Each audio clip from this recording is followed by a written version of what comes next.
আসসালামু আলাইকুম। আজকে আমি মজাদার একটা রেসিপি করব, সেটা হলো নিরামিষ।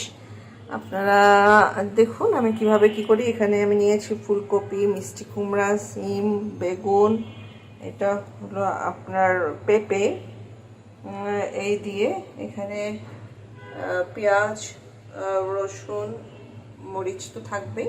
এগুলো দিয়ে আমি একটা রেসিপি তৈরি করতেছি, যেটা হলো নিরামিষ, যেখানে কোনো আমিষ থাকবে না। আমি পরিমাণ মতো তেল দিয়ে নিয়েছি। তেল দিয়ে এখানে পেঁয়াজ এবং কাঁচামরিচ ভাজতেছি।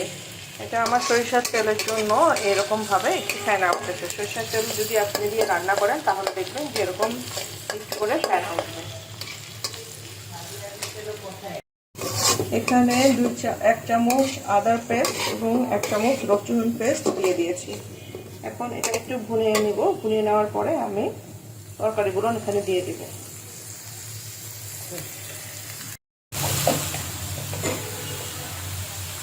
এখানে আমি হালকা কিছু পরিমাণ হলুদ, মরিচ 1 চামচ পরিমাণ,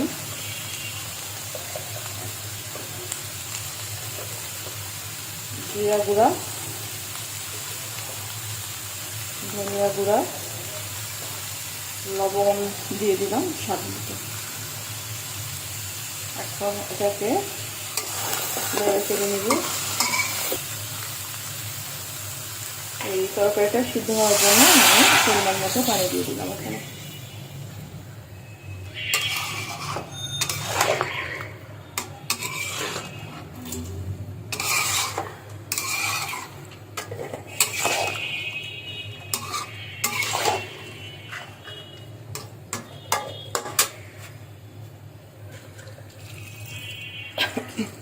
এই পানিটা দিয়ে দিলাম।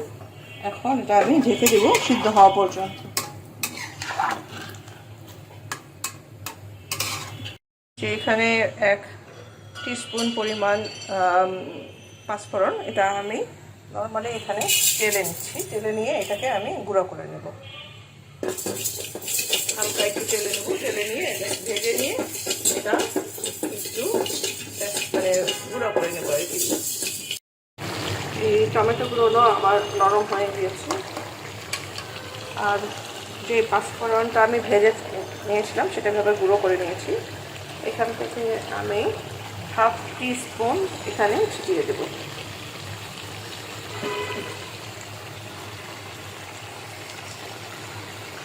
এটার একটা ভালো একটা স্মেল আসবে।